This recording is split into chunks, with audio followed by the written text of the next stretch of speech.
Allô Annie, nouvel épisode de piscine. Je fais des chills avec tout le monde, mais c'est comme des choses différentes. Piscine, café, bouteille d'eau. Nouvel épisode cette semaine. Je suis accompagnée de Annie, mon incorruptible préférée. De toutes les préférées. De toutes les préférées.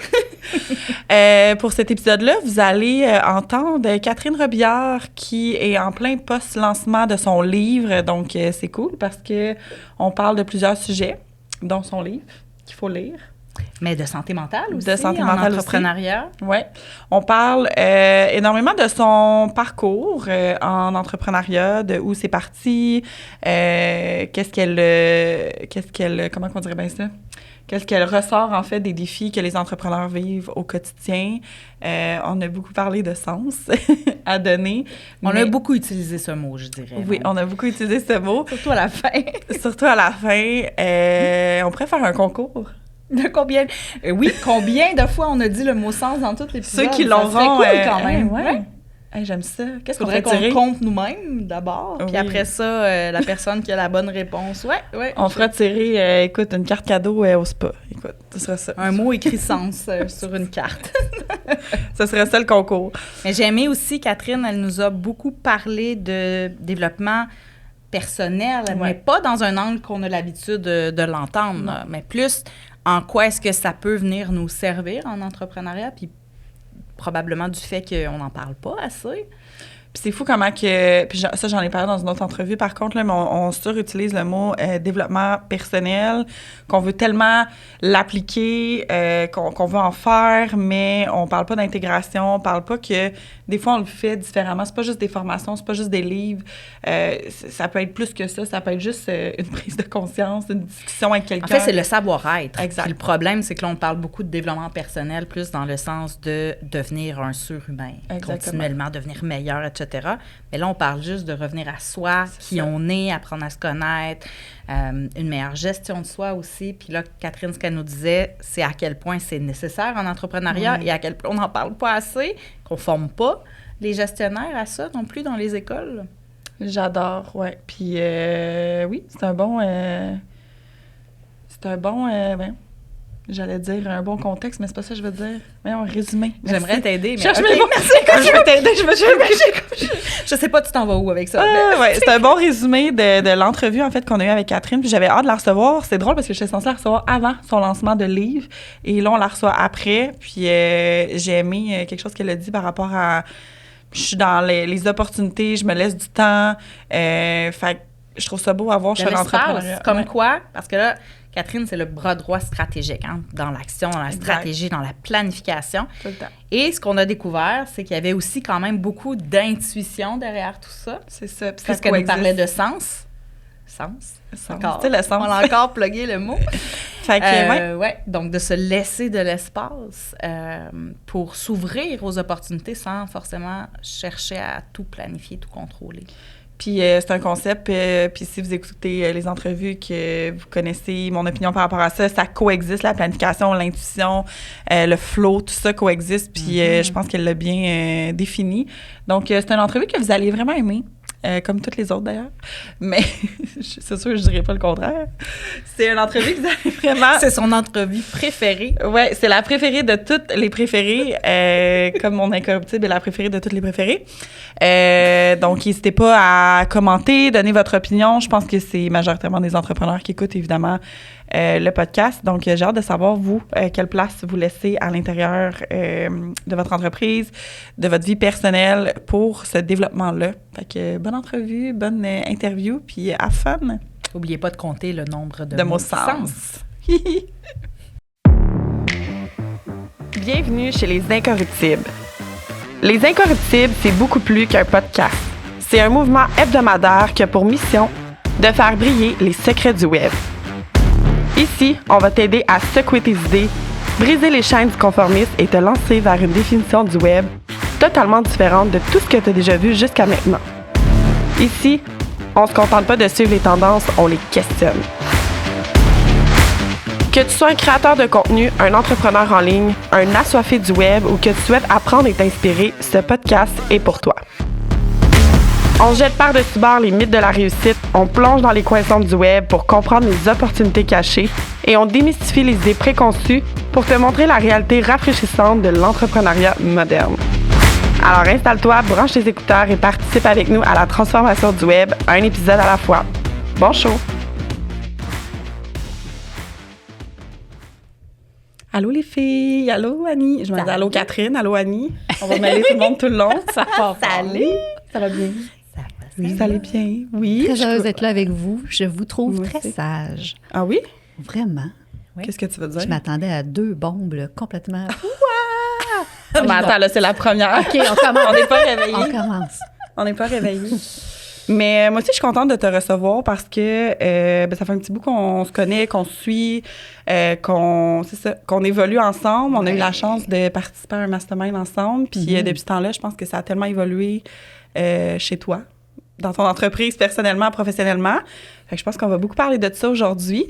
Mais avant de parler de ça, je pense qu'on a envie de mettre en contexte d'où tu viens, qu'est-ce qui a cumulé toute cette expérience-là. Fait que je vais te laisser aux gens te découvrir avec ton histoire. Oui, d'accord. Bien, faut savoir à la base que je suis une passionnée d'entrepreneuriat. J'aime beaucoup commencer avec ça parce que ça met vraiment le ton. Mais bien sûr, ça a pris très, très, très du temps. On va dire ça comme ça. Ça a pris beaucoup de temps avant que je m'en rende compte. Ça a pris beaucoup d'expérience terrain aussi cumulée pour que je me rende compte puis que je réalise que c'est la gestion qui m'intéressait, je dirais. Donc, j'ai étudié en gestion d'entreprise, en administration, mais sur le tard. Après avoir vécu plein d'expériences terrain, j'avais travaillé dans diverses entreprises, dans le domaine vétérinaire, dans le domaine du commerce de détail aussi. Puis plus en administration?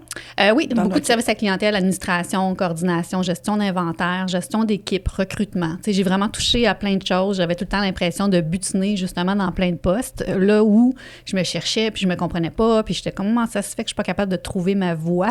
Puis c'est une précieuse collègue vétérinaire, en fait, qui m'a dit « Pourquoi tu vas pas étudier en gestion? T'aimes ça comme toucher à tout, puis comprendre, puis là, c'est ça. Des fois, ça prend juste un petit regard extérieur comme ça. Je suis retournée donc aux études fin vingtaine, administration, gestion d'entreprise aussi. Toujours dans l'optique de me dire qu'un jour, j'allais avoir mon entreprise. Okay. Je pensais que tout le monde rêvait de tout ça. Je pensais pas que j'étais différente nécessairement. Mais en même temps, je me disais, pour avoir son entreprise, il faut avoir eu un poste de direction ou de direction générale d'une entreprise. Il faut que tu aies eu l'expérience de gérer une entreprise avant d'en partir une. Fait que j'étais vraiment comme ça dans ma tête. Fait que j'allais butiner dans différents postes, dans différentes entreprises, justement, en me disant, je vais gravir des échelons, je vais gagner en expérience et un jour, je partirai une entreprise. Mais c'est pas comme ça que ça s'est passé. Oui, c'est ça. Finalement, c'est toi qui es très sage, là, je trouve. Oui, c'est ça, j'allais dire. C'est quand même d'une belle sagesse. Puis on en parlait un peu dans l'auto où j'expliquais à quel point des fois, c'est pas parce que tu es investisseur que tu es un bon gestionnaire. C'est pas parce que tu es directeur d'une entreprise ou que tu es entrepreneur que tu es un bon gestionnaire. Puis moi, c'est quelque chose qui m'a beaucoup interpellée dans le milieu du coaching ou le domaine en ligne où je me disais, je suis tellement épuisée puis tannée de voir à quel point les gens bâtissent des équipes mais ont sont aucunement capables au niveau interpersonnel de gérer, en fait. Oui, puis je vais t'avouer que j'ai un peu découvert ça aussi. Il faut savoir que ma première entreprise est née d'un concours de circonstances. J'ai eu un pignon sur rue avec des services aux familles. C'était un centre d'amusement familial. C'était un gros projet. J'avais 9 employés et j'ai tripé ma vie, là. Ça a été une expérience extraordinaire. On parlera de comment ça s'est terminé, si tu veux, plus tard. Mais ce qu'il faut retenir, c'est que pendant que je tripais ma vie à bâtir ce projet-là et à le gérer, je côtoyais énormément d'autres gens autour de moi, donc mes voisins, puis d'autres détaillants dans la chambre de commerce et tout. Et je réalisais que, évidemment, c'est ça, c'est que la majorité des gens qui m'entouraient, dans les propriétaires d'entreprises, c'était des gens qui étaient passionnés de leur domaine ou qui avaient eu une bonne idée, une innovation dans leur industrie ou qui étaient un artisan à la base. Mais il y avait très peu de gens qui étaient gestionnaires, il y a eu très peu de gens qui avaient étudié en gestion d'entreprise. Et c'est un peu là que la première graine s'est semée sur, OK, en entrepreneuriat, il y a des croûtes à manger au niveau d'apprendre à bien gérer, développer sa vision globale, ses compétences de gestionnaire, etc. Oui, ça va être une grande surprise aussi, là. C'est une grande surprise, mais je trouve que c'est un grand besoin aussi, là, énormément. Mais est-ce que tu trouves, toi, personnellement, que c'est quelque chose qui est mis de l'avant ou qui manque d'éducation, peut-être, à ce niveau-là, pour avoir travaillé là-dedans? Bien, je dirais que une autre chose qui m'a vraiment surpris dans mon parcours, c'est quand j'ai étudié au HEC, j'ai appris énormément le savoir-faire entrepreneurial. Et c'est vraiment super intéressant, des balises, des structures, des processus, plein de choses qui m'ont servi.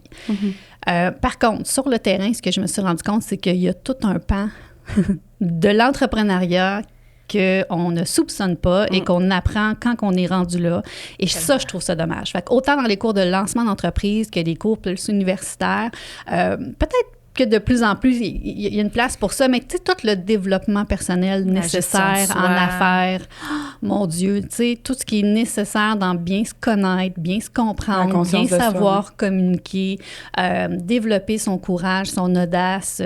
Il y a tellement de choses à développer comme humain quand on a une entreprise, et ça, je trouve que c'est vraiment pas assez mis de l'avant. Non, c'est vrai. Ouais. Le développement continue. Bon, on pourrait s'entendre, je pense, pour se dire que dans toutes les professions, cet aspect-là, quand on étudie, là, peu importe, que ce soit pour devenir médecin, que ce soit même pour devenir, je sais pas, horticulteur, peu importe, la gestion de soi, la connaissance de soi, c'est quelque chose qui devrait faire partie du parcours scolaire très tôt dans la vie d'un humain, là. Donc, le questionnement à se poser aussi, c'est la nécessité de l'intégrer, je pense, même en dehors du cadre gestionnaire, mais juste comme humain en général, peu importe le chemin qu'on décide de prendre. Oui. Mais là, on s'en va vite, deep, mais ça reste que moi, je pense beaucoup que la nouvelle génération est prête à ça, d'aller parler ouvertement. Je pense que le développement personnel fait partie de la nouvelle génération. Je pense qu'à la base, d'avoir travaillé sur le système de CPE, ça fait des années que les tout-petits développent la conscience de l'autre, développent de « moi, je me sens comme ça », exprimer ses émotions, comprendre l'émotion de l'autre. Tu sais, je pense que graduellement, ça, on commence à avoir les impacts de ça. On commence à avoir des ados puis des jeunes adultes. Des fois, on est bousculé parce qu'ils ont un discours... Les gestionnaires trouvent ça challengeant quand même. Exactement. Ils ont un discours que nous-mêmes, on a de la difficulté à avoir, mais en même temps, il faut voir ça comme en quoi ça va servir la société, puis je pense que ça va être très positif. Donc, moi, c'est sûr que les métiers, comme si on prend médecin, infirmière, que tu as nommé, je ne connais pas le cursus, je ne sais pas quelle est la place, tu sais, justement, du développement de soi ou du développement personnel, là, à l'intérieur de leur cursus. Moi, j'y vais avec ce que je connais au niveau de l'entrepreneuriat. Je pense que ça va faire partie de la majorité des métiers. Pour ce qui est de l'entrepreneuriat, moi, je souhaite qu'on mette beaucoup plus ça en lumière. L'entreprise n'ira jamais aussi loin que l'entrepreneur derrière est prêt à aller. Et ça, c'est un constat quotidien. Ouais. J'aime ça comment tu dis ça. Puis là, vous avez nommé plein de choses, là, puis... j'ai aimé que tu dises que, justement, on parle souvent de développement personnel, puis souvent, les gens vont l'appliquer de façon professionnelle, mais personnellement aussi, c'est bon, tu sais, parce que c'est l'humain, comme tu dis, derrière. Et tu as nommé quelque chose en lien avec les générations que je trouve que c'est vrai, tu sais, on chiale beaucoup, en tout cas, pas moi personnellement, mais il y en a beaucoup qui vont chialer contre les générations, puis je me dis tout le temps, qu'est-ce qu'on peut apprendre de eux? Tu sais, il y a quelque chose à apprendre depuis que l'humain existe. Oui, c'est toujours ça. Là. Que les générations précédentes vont critiquer les générations futures. Et vice-versa, je pense. Et vice-versa. J'ai étudié en gestion aussi pendant la crise étudiante de 2012. Et dans ma cohorte, il y avait beaucoup de policiers peut-être de la génération X, des baby boomers aussi. Et le discours qu'ils avaient, là, à l'époque, c'était les Y. J'étais plus jeune à l'époque. Là, en ce moment, ceux qui prennent plus de place sur le marché du travail, c'est les Z. Mais la critique qu'il y avait sur les Y à ce moment-là est la même qu'on entend sur les Z aujourd'hui. Tu sais, bon, ils veulent pas travailler, ils sont paresseux, ils sont ci, ils sont ça. Mais ça reste qu'ils sont en train de redéfinir, justement, comment ils voient la productivité, la place du travail dans notre vie. Pour moi, c'est fondamental. Puis je le dis souvent, je comprends que c'est fâchant pour nous, qui l'avons peut-être pas vécu, mais ne devrait-on pas justement vouloir que les choses s'améliorent? Exact. Ouais. C'est nos enfants, c'est les enfants de nos enfants, bon, pas les miens, là, mais ils sont trop jeunes pour ça, mais ça reste qu'il y a quelque chose de très positif à envisager, que peut-être le travail va prendra plus la même place dans nos vies et qu'eux, ils veulent plus de qualité de vie, justement. Puis c'est pas une mauvaise chose, même si c'est challengeant parce qu'on n'est pas habitué. On n'a pas vécu ça, fait que ça devient adapter le travail en fonction des besoins individuels. Fait que ça va être facile de dire qu'ils sont individualistes, ils sont égoïstes, ils pensent juste à eux. Mais en même temps... Exact. Un gestionnaire qui a vraiment roulé sa bosse, ça coûte 80 heures par semaine, qui a de la misère à se monter une équipe parce que les gens veulent garder un équilibre, c'est très confrontant. Mais en même temps, c'est extrêmement beau parce qu'effectivement, moi, je travaille beaucoup sur le sens que l'on donne à nos actions, le sens qu'on donne à nos entreprises. Donc, de voir ces jeunes-là qui cherchent le sens d'abord, je trouve ça magnifique, parce que trop souvent, j'accompagne des entrepreneurs qui accomplissent des grosses ambitions puis des gros objectifs, ils sont contents, mais en même temps, rapidement, ils vont se sentir vides. Fait que je trouve ça beau. Moi, je trouve ça beau que les jeunes prennent autant de temps ou laissent autant de place à trouver le bon sens pour eux, puis garder un équilibre aussi dans leur vie. C'est pas le même rythme, mais il y a beaucoup de positifs peut-être à envisager d'aller plus lentement sur le long terme. Vraiment. Puis on peut parler aussi du fait que, tu sais, il y en a plusieurs, on les voit plus mettre leurs limites, être capable de nommer les choses. Puis nous, c'était pas ça. Tu sais, on accumulait beaucoup. C'était énormément dans le « OK, ben il faut travailler fort. » Tu sais, il y a comme des croyances qui ressortaient de ça. Puis justement, ils viennent un petit peu démystifier ça. Puis les transformer. Fait que moi aussi, c'est le fun. Ça vraiment beau. Aime les aides, là. Je sais pas, y a-t-il des aides qui écoutent le podcast? Là, c'est Éventuellement. Donc, si on revient un peu, fait que t'as bâti ton pignon sur rue, tu disais. Par la suite, comment ça s'est passé, l'évolution de faire, OK, je veux devenir entrepreneur, justement, puis c'est ça que je vais bâtir? Oui. Donc, avant le centre, je cherchais mon sens. Donc, je butinais dans plein de postes de gestion. J'ai eu un premier enfant à besoins particuliers. Mon deuxième enfant a eu des gros enjeux de santé dans ses 3 premières années de vie. Donc, c'était des rendez-vous de spécialistes à n'en plus finir. Des chirurgies, des hospitalisations, des stress constants de ne pas savoir qu'est-ce qui se passe et où ma place dans mon rôle de mère parce que je trouvais pas la satisfaction nulle part. Je n'étais pas capable de sortir de chez moi même avec mes enfants parce qu'il y avait tellement d'adaptations qui devaient avoir lieu pour un et pour l'autre, au niveau de sa santé pour un et au niveau des comportements pour l'autre. C'est là que, à un moment donné, j'étais vraiment sur le bord de la dépression, là, je ne le cacherai pas. Et j'ai répondu à un sondage dans ma région. Il y avait quelqu'un qui avait lancé un sondage pour l'intérêt d'avoir un centre d'amusement familial dans la ville. Et j'ai fait comme, oh wow, moi, ça vient répondre à mon besoin de mère, ça vient répondre à mon besoin de sens, ça vient répondre à mon besoin de partir à mon compte. Je fais comme, moi, je connais pas qui est en arrière de ça, mais j'embarque dans ce projet-là. Et ça a ouvert les portes. J'ai été à la rencontre, en fait, de la personne en arrière du formulaire. C'était quelqu'un qui faisait son MBA puis qui devait faire une étude de marché dans le cadre de son MBA, mais elle n'était pas certaine si c'est vraiment quelque chose qu'elle voulait concrétiser, sauf que l'étude de marché était tellement parlante, était tellement criante, il y avait tellement de monde qui avait répondu oui, oui, oui, oui, oui, que moi, je suis embarquée dans le projet. Donc, ça avait commencé comme ça à la base. Pour moi, c'était un centre pour favoriser le développement parent-enfant, du lien parent-enfant par le jeu. Donc, j'avais bâti le centre pour les parents, pour que les parents se sentent bien d'aller passer du temps avec leurs enfants là-bas. Donc, adapté aux enfants à besoins particuliers et vraiment une attention particulière aussi au niveau de la santé. Parce qu'on voit que dans des grands centres d'amusement, souvent, on est comme « Ah, c'est dégueulasse! » Je veux pas que mes enfants jouent des balles. Mais non, c'est ça. Fait que j'avais pas de balles, j'avais d'autres jeux, justement pour favoriser mais c'est bon, t'as été à l'écoute possible. Ouais. Pas des difficultés, mais t'as été à l'écoute des besoins. C'est ça. Des besoins, mais je veux dire ce que les gens nommaient par rapport à ce qu'ils n'aimaient pas de exact. de J'ai voulu amener un service différent, puis vraiment de venir combler le lien parent-enfant par le jeu. J'avais des services aux familles aussi avec des professionnels qui étaient un petit peu en avant-garde aussi dans le développement personnel pour les parents pour aider la famille. Donc, c'est vraiment un projet de valeur. C'est un projet senti qui avait une grande signification pour moi. C'est un projet dans lequel j'ai trouvé ma passion pour l'entrepreneuriat. Oui, j'ai constaté que les entrepreneurs n'étaient pas tous des gestionnaires aussi. Honnêtement, avec le recul, je pense que j'étais vraiment sur la coche en termes de gestion d'équipe, satisfaction client, rentabilité, tout tenait la route, comme sur le plan d'affaires. C'était vraiment un beau projet. Pourquoi j'en parle au passé, c'est qu'il y a un compétiteur qui est venu s'installer. Je pense que mon étude de marché avait fait beaucoup de bruit. Beaucoup de gens étaient impressionnés par la quantité de monde qui avait répondu et à quel point c'était criant comme besoin dans la ville. Et je ne suis pas dans une ville où on pouvait se permettre d'être deux.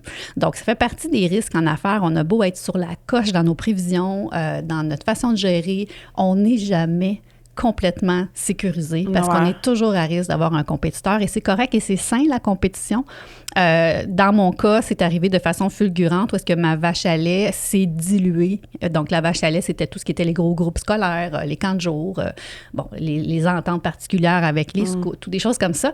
Évidemment, à partir du moment qu'on était 2 dans la région à offrir le même service, on veut pas, les gens allaient essayer l'autre endroit, des fois ils allaient chez moi, des fois à l'autre place. Puis c'est tout à fait correct. Puis j'avais une clientèle qui était très fidèle puis qui nous disait « Non, on n'ira pas à l'autre place. » Mais je disais « Vous pouvez y aller, là, c'est correct. » Mais bref, ça a été quand même quelques mois là, où j'ai vu que ça ne tiendrait plus la route. J'ai quand même pu voir rapidement où ça s'en allait et j'ai décidé de fermer, en fait, avant que ce soit Raymond Chabot qui vienne mettre la clé dans la porte. On était proches, là. On était proches de là. J'avais vraiment tout mis, mon argent, mes économies dans ce projet-là. J'étais face à des gens c'était des gens d'affaires qui avaient fait le projet qui valait peut-être quasiment 2 fois le montant que moi j'avais mis dans le projet. C'était 2 fois plus de superficie et eux avaient fait leur projet sans financement. Donc, je fais comme... J'aurais jamais les reins assez solides pour compétitionner face à eux. J'ai essayé plein de choses, là. Faut dire que ça a été un 6 mois d'aller consulter tout ce qui était consultant en développement d'affaires, en marketing, en finance. J'ai revu mes ententes avec tous les financiers qui étaient dans le projet. Fait que bref, j'ai dû décider de choisir de fermer. Puis, ce qui est arrivé, c'est suite à cette fermeture-là, évidemment, je veux juste prendre le temps de le mentionner parce qu'il y a des entreprises qui ferment tous les jours et on n'en parle pas assez souvent. Mais je veux juste... On embarque dans un gros morceau après. Ah, OK. Ben, tu sais, j'aime ça parce que tu parles d'un facteur externe qui est non contrôlable, qui est un compétiteur qui s'installe. Puis peu importe que tu fasses ta planification stratégique à chaque année, puis que c'est un facteur externe qui est rentré, puis tu as été chercher toutes les solutions, puis des fois, on n'en parle pas, mais la solution, c'est de fermer. Puis ça engendre tellement des deuils. Je trouve qu'on parle pas assez, là, des deuils de... Est-ce que je persévère? Est-ce que je m'acharne? Est-ce que qu'est-ce que je fais? Tu sais, puis de prendre cette décision-là, je pense que tu es allé chercher toutes les ressources nécessaires. Ça, c'est quelque chose qui revient régulièrement. Là, au moins 1 fois, 2 fois, 3 fois par mois, là, j'ai des gens qui viennent me voir puis qui me questionnent, tu sais. C'est-tu de la détermination, de la persévérance ou c'est de l'acharnement? Comment est-ce que je veux savoir? Tu sais, comme je suis déjà passée par là, j'ai des gens qui viennent me voir pour ça. Puis je pense que la différence, c'est faut faire nos devoirs, là. Faut vraiment aller au bout de toutes les informations qu'on peut aller chercher. Faut pas avoir de regrets sur « Hey, si j'avais essayé ça, ça aurait pu marcher. » On veut pas vivre avec ça.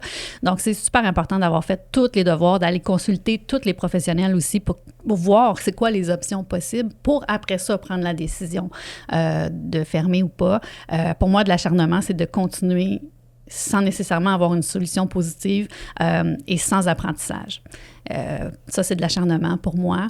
De la détermination, c'est de continuer d'avancer, de trouver des solutions et d'adapter et d'apprendre dans le processus. Pour moi, ça, c'est de la détermination. Donc, à partir du moment où il n'y a pas d'autres portes de sortie positives, je pense que c'est là. Ouais. L'acharnement aussi va avoir un impact au niveau de la santé mentale, va avoir un impact au niveau de ce qui va se passer pour cette personne-là par la suite aussi. Là.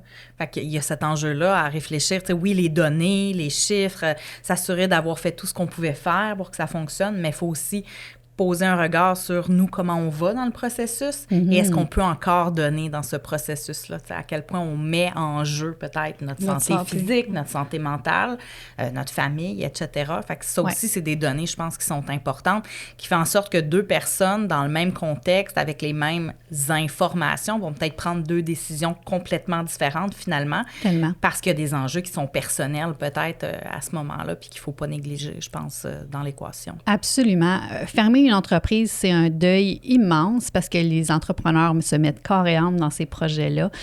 Et souvent, ils vont prendre la résultante de leur entreprise pour une critique de soi, tu sais, directement.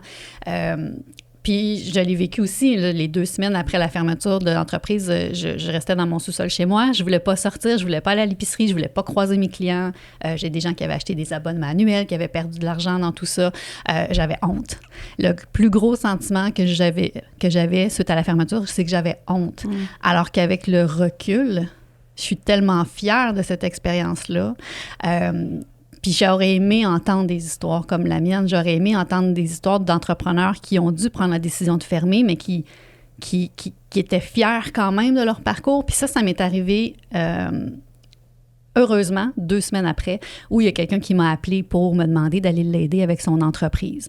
Et là, j'ai dit, OK, mais là, t'as-tu vu le front page? Parce qu'évidemment, mon histoire a fait le front page du journal local avec tous les détails de qui avait perdu de l'argent dans cette aventure-là.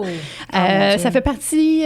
ça fait partie du deuil aussi que tu te fais encore rentrer dedans un peu par rapport à... Oui, ben c'est ça. Ça fait partie de... Je me suis mis publiquement dans ce projet-là. Donc, le projet ferme. Donc, publiquement, les annonces sont faites. Mais il y avait vraiment beaucoup de détails dans ça que je trouve dommage. Cela dit, cette personne-là m'a dit, oui, je suis au courant que tu as dû fermer, mais j'ai vu ce que tu as bâti, ce que tu as monté. On comprend pourquoi tu as dû fermer aussi.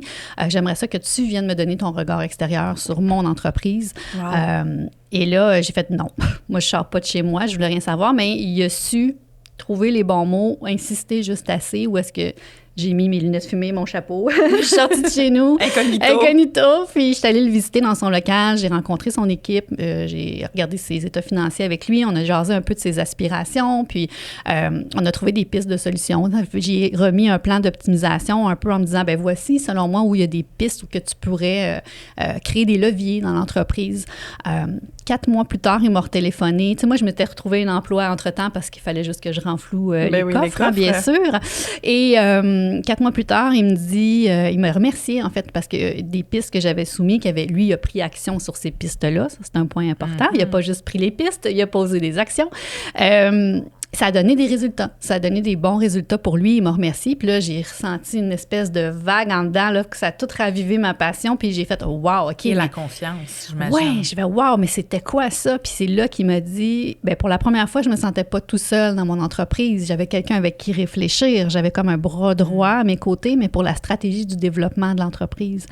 Et Bras droit stratégique, qui est mon service d'accompagnement, est né de là, en fait. Il m'a référé, puis ça a parti comme ça. Puis en dedans d'1 an, là, jour pour jour, suite à la fermeture du commerce, j'ai officialisé mes services là, à temps plein comme travailleur autonome. Ça, je suis très, très fière parce que je me relevais de la faillite commerciale. Je me suis séparée cette année-là aussi.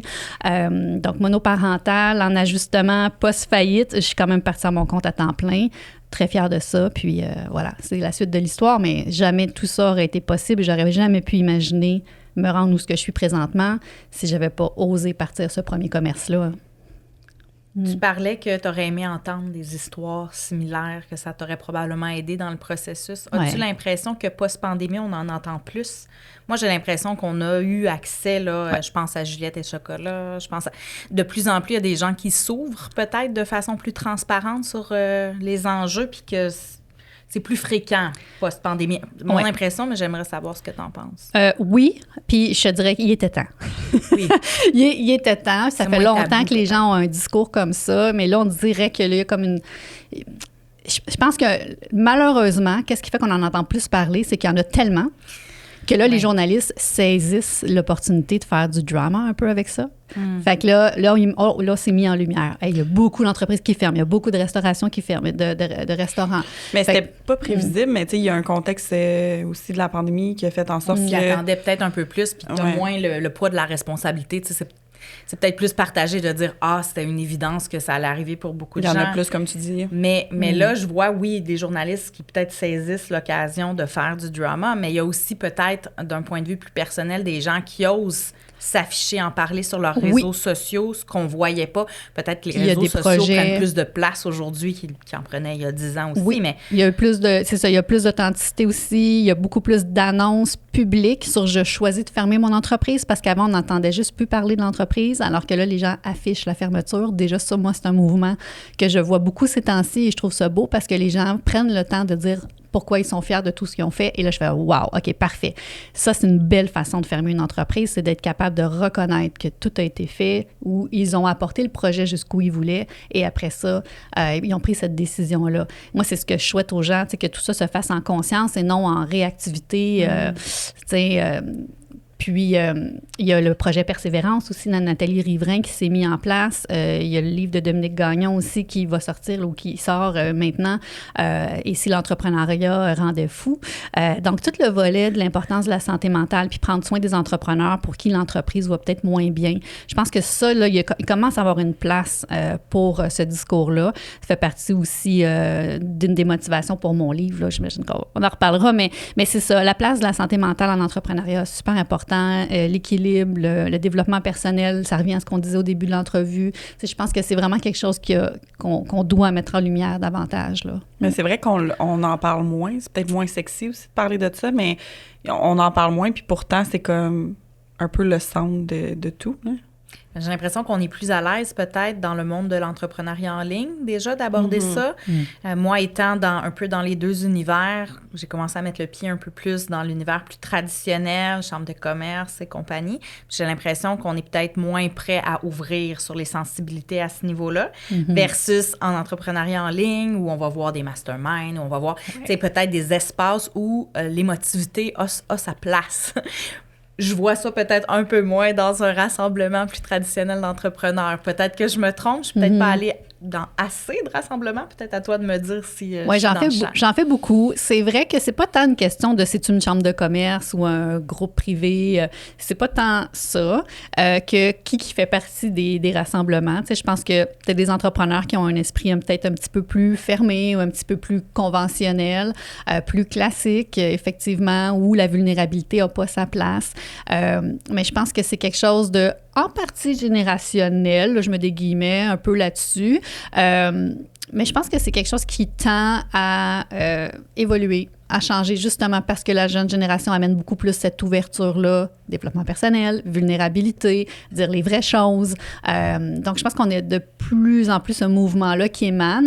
Donc, moi, je connais des chambres de commerce qui ont réussi à évoluer puis qui, justement, ont fait place à des jeunes au niveau de la gestion de la chambre de commerce. Donc, les événements, déjà, sont différents. Les sujets abordés aussi sont beaucoup plus d'actualité, je trouve. Il y a plus d'ouverture. Je pense que ça s'en vient. Ça s'en vient. Est-ce que j'aurais aimé que ce soit déjà d'emblée, que ça fasse partie de la game? Moi, je rêve d'un cours de savoir-être et de développement personnel au HEC. Là, je veux dire, je pense que éventuellement... Il n'y en a toujours pas? Là, je vais t'avouer que la dernière fois que j'ai vérifié, il n'y en avait pas, mais ça fait quelque temps. Et probablement qu'ils ont certains cours qui viennent toucher une facette, mais tu sais, de dire vraiment un cursus sur...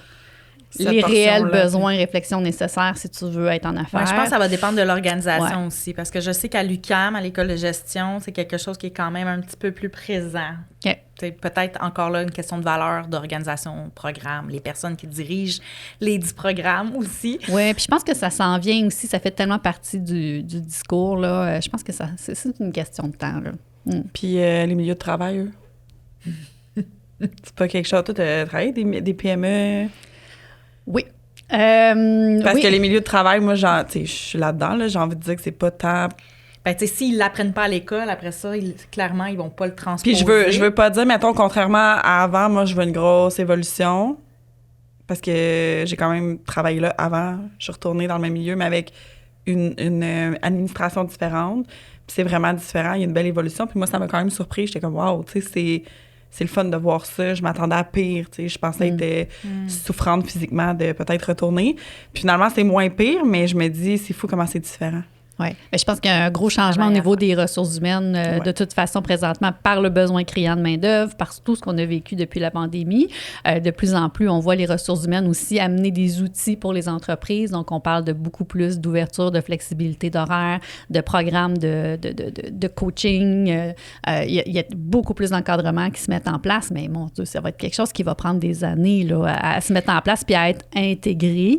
Mais il y a des entreprises, par contre, faut le dire quand même, qui sont beaucoup plus innovantes puis qui ont un rythme plus rapide d'adaptation, qui sont déjà sur la coche en termes de créer des environnements de travail très innovants puis très soutenants pour les travailleurs. Là. Parce qu'il y a un fameux mythe ou une croyance de... Souvent, les gens vont dire « ceux qui font du 9 à 5 pensent dans une boîte, ceux qui font ça pensent dans une boîte ». J'ai de la misère un peu avec ça, mais... Mais moi, ce que je vois, c'est des organisations qui, traditionnellement, peut-être faisaient du 9 à 5 et qui, là, innovent en termes de gestion d'horaire vont offrir des conditions similaires aux conditions d'un travailleur autonome, par exemple, mais à même une organisation. Ça, je trouve ça extraordinaire parce que là, on amène toute la notion de flexibilité. Puis justement, c'est plus le combat éternel entre liberté d'horaire, il faut absolument que tu sois entrepreneur ou travailleur autonome, versus avoir un cadre, tu sais, parce qu'il y a des gens qui ont besoin de ce cadre-là, pour qui c'est nécessaire. Et là, je pense qu'on est en train d'explorer plus de flexibilité. D'adapter selon les besoins des personnes. Au même titre que tu as des travailleurs autonomes qui vont se mettre un horaire 9 à 5 aussi, puis c'est correct. Il n'y en a pas de problème à ce niveau-là, mais j'ai l'impression qu'on a peut-être attendu de se retrouver face à un mur, là, avec ce qu'on a vécu avec la pandémie, avec les aides qui arrivent sur le marché du travail aussi. On manque de gens. Ces gens-là ont des conditions très spécifiques aussi, puis c'est correct. Moi, je suis super contente. Je suis pro conditions de travail, mais ça reste que là, on n'a comme pas eu le choix. Il y en a qui n'ont pas attendu d'avoir pas le choix pour innover, mais ça reste que là, on sent peut-être un mouvement plus global parce qu'on n'a pas tant le choix de s'adapter, de s'ajuster là, avec la réalité qu'on vit en ce moment. Puis je pense que c'est une bonne nouvelle en même temps, même si ça amène des enjeux. Puis plus le navire est gros aussi, plus c'est long le faire pivoter aussi. Fait que, il y a certains milieux, je pense, que ça va peut-être être plus long, puis d'autres que naturellement, par les fonctions, par la mission de l'organisation, ça va peut-être être plus facile, plus naturel qu'il y ait ce genre de changement-là aussi. Absolument. Puis moi, ça vient répondre un peu à pourquoi est-ce que j'accompagne les travailleurs autonomes puis les petites entreprises, c'est ce degré de flexibilité-là. Donc, j'ai travaillé pour des paquebots. J'ai quelques années d'expérience dans des paquebots, puis ça vient avec une frustration parce que tu vois, des fois, le end-user, je m'excuse, le client au bout de la chaîne, qui s'insatisfait ou qui vit des choses qu'il ne devrait pas vivre comme consommateur des produits et des services de l'entreprise, là, il se plaint, puis là, tu essaies de faire changer les choses, mais là, le paquebot est beaucoup trop gros, même l'information ne se rend pas au capitaine, là, tu sais. Puis là, l'insatisfaction se répète. Puis se répète. Puis là, les gens à l'interne sont conscients de l'insatisfaction des clients, mais ils n'ont pas l'impression d'avoir un certain contrôle ou même mise sur la modification de la problématique. Parce qu'il y a trop d'étapes avant de... Il y a beaucoup de sentiments d'impuissance. Exactement. Puis on parle de plus en plus de brown out au lieu de burn out, là, mais une espèce de fatigue de sens, de se sentir inutile, de sentir que les choses, finalement, tu sais, moi, je veux changer les choses, mais j'ai aucune prise possible. Puis... Ça, c'est quelque chose qui est vraiment... ça brûle. Mais c'est parce que c'est la personne qui est sur le terrain, qui accueille le commentaire du client, là, c'est elle qui reçoit toute cette charge-là continuellement. Mais qui a aucun contrôle sur la suite. Je dois avouer que je suis partie d'un environnement comme ça. En fait, je suis partie d'un environnement comme ça avant ma première expérience d'entrepreneur. J'ai repris contact avec une personne avec qui je travaillais à ce moment-là. Ça fait facilement 8 à 10 ans de ça, là. Mais je reprenais de ses nouvelles et ce qu'elle me racontait du terrain, c'est exactement pareil. Les insatisfactions sont les mêmes. Les gens à l'interne sont désabusés. C'est ça. Puis c'est terrible parce que, le client, il n'est pas satisfait. La réputation est affectée. Fait que l'optimisation des processus puis du service, c'est de travailler à contre-courant continuellement. Puis c'est les gens du milieu qui écopent. C'est les gens qui sont conscients, qui sont pris en sandwich là-dedans qui écopent. Bref, moi, ça a confirmé que je voulais travailler avec des gens qui ont cette capacité d'adaptation, cette flexibilité-là, qui ont cette rapidité aussi de mise à l'action, comme je disais tantôt, parce que des planifications stratégiques puis des plans de croissance, j'en ai fait, mais ils sont souvent restés sous le coin du bureau pour plein de raisons. Donc, moi, c'est ce qui me motive là, de travailler avec des gens, c'est quand ils peuvent mettre les choses en place puis qu'on puisse voir l'évolution puis l'amélioration des choses sur le terrain directement, là. J'aime que tu dises capacité parce que j'ai travaillé avec des personnes en gestion d'entreprise, justement, en ligne, où j'avais des insatisfactions qui se répétaient. Puis, à un moment donné, j'avais fait ce travail-là à me dire, comme, c'est quoi qui rassemble toutes ces personnes-là? Puis je me disais, c'est qu'elles n'ont pas les capacités de mettre ça en application. C'est comme, elles ont besoin de le déléguer à quelqu'un. Donc, clairement, je ne travaille pas avec les bonnes personnes. Fait que ça, j'aime ça que tu dises ça parce que c'est un point important. Il n'y a pas juste le fait que ce soit possible de s'ajuster. Ou que tu veuilles le faire, c'est ça. Après ça, il y a le travail. Est-ce que la personne est prête à? Est-ce qu'elle a envie de? Donc, oui, on a un environnement flexible en tant que travailleur autonome, en tant que chef d'entreprise, mais... Mais le paquebot, c'est ce qui se passe entre nos deux oreilles. Exact. Mais le c'est pas paquebot, forcément plus facile, dépendamment les enjeux, dépendamment les connaissances, les compétences et tout ce qui touche savoir-être aussi. Exact. Voilà. Tu as accompagné une centaine, si je ne me trompe pas, d'entrepreneurs ou vraiment plusieurs. Là. Tu n'auras pas de chiffre. Je n'ai pas vraiment compté, mais c'est sûr que c'est plus qu'une centaine. Oui, on peut le countdown. Non, c'est pas vrai. Mais c'est ça, tu t'es aidé à reprendre le contrôle de leurs activités. Est-ce que tu es capable de nommer, j'imagine que oui, là, mais est-ce que tu es capable de nommer quelques problématiques que tu vois récurrentes, justement, que tu pourrais, c'est sûr que c'est ta Oui, absolument. Mais tu sais, il faut dire que... ça va amener graduellement cette conversation-là au livre, c'est certain, parce qu'au départ, les gens venaient me voir parce que, justement, ils ne voyaient pas clair, il y avait un poids sur les épaules, ils ne savaient pas où s'en aller, par quoi commencer. Puis ça, ben tout doit débuter par un recul. Tout doit débuter par un recul, par une réflexion. OK, mais t'es rendu où? Tu veux quoi? T'sais, souvent, les gens veulent avoir des actions à poser tout de suite, puis c'est important, mais en même temps, c'est comme, assure-toi de poser les bonnes actions, donc prends le recul d'abord. Fait que c'est beaucoup un manque de clarté, un manque de recul, une espèce d'être pris dans une course puis un rythme qui a fait en sorte qu'ils ont été capables de maintenir un certain rythme, mais ils ne se sont jamais arrêtés pour savoir pourquoi il y avait ce rythme-là, puis dans quelle direction ils s'en allaient. Fait que ça, c'est le plus gros des enjeux. Et là, je travaille beaucoup à remettre du sens dans le développement de l'entreprise. Donc, m'assurer que l'entrepreneur, le gestionnaire, le directeur ait fait cette réflexion-là et que ce soit intimement motivant pour lui de développer et amener l'entreprise là où il le désire. Et je pense qu'on crée beaucoup de modèles d'affaires présentement avec ce qui fonctionne ou ce qui est plus rentable, alors qu'on ne prend pas assez la considération de qu'est-ce qui fonctionne pour l'entrepreneur en arrière. Tellement. Je pense que ça devrait faire partie du modèle d'affaires que de réfléchir à l'entrepreneur, c'est quoi ses forces, c'est quoi ses enjeux, qu'est-ce qu'il désire réellement, puis d'amener ça dans le modèle d'affaires de l'entreprise. Je pourrais en parler longtemps, mais pour répondre à ta question... Mais que tu dis ça parce que moi, je suis exactement là-dedans, en fait. Là, je me suis posé ces questions-là. Je vais dire dernièrement, là, pas hier, là, mais comme dernièrement, puis tu le sais, je t'en ai parlé, mais cette réflexion-là de se dire justement, OK, je vais prendre le temps, puis des fois, prendre le temps, c'est pas un après-midi à refaire un plan, tu sais, ça prend du temps, puis il faut le prendre, ce temps-là. Puis tu nommes justement, moi, quand j'ai pris ce temps-là, j'étais comme... Je sais même pas pourquoi que, mettons, j'ai fait ça, probablement parce que c'était comme trend en ce moment, donc je suis allée vers ça, mais j'aime même pas ça fait même pas partie de moi, de ce que je fais, de ce que j'aime faire, en fait. Fait qu'à la base, je me connais pas pantoute, finalement, là. Fait que ça a été comme plein de réflexions qui m'ont amené à OK, mais je suis pas dans ce sens-là, j'aime pas ça faire ça fait pas de sens avec ce que je dis. En tout cas, tout je pense qu'on conscientise pas du tout au début. Non. On veut bien faire, exact. On veut réussir parce qu'il y a quelque chose qui nous anime, puis on va aller justement vers des modèles qui nous donnent l'impression d'être fonctionnels, de pouvoir nous permettre d'atteindre nos objectifs. Mais ça vient souvent avec... des choix un peu en mode réaction de j'ai besoin d'argent ou j'ai besoin de liberté ou j'ai besoin d'accomplissement. Les gens ont ces besoins-là. Moi, j'appelle ça des besoins de surface parce que, oui, mais pourquoi tu as besoin de temps? Puis pourquoi tu as besoin de cette liberté-là? T'sais? Qu'est-ce qu'il y a à la base qui n'est pas nourri pour que tu aies autant besoin de... Pourquoi tu es autant occupé? Puis pourquoi tu cherches autant cette liberté-là? Il y a quelque chose... C'est le pas de recul qui est nécessaire qu'on ne prend pas parce qu'on est en mode pompier où on éteint des feux continuellement. En mode pompier. C'est vrai. Ce qui arrive, c'est que moi, j'aime bien faire la comparaison.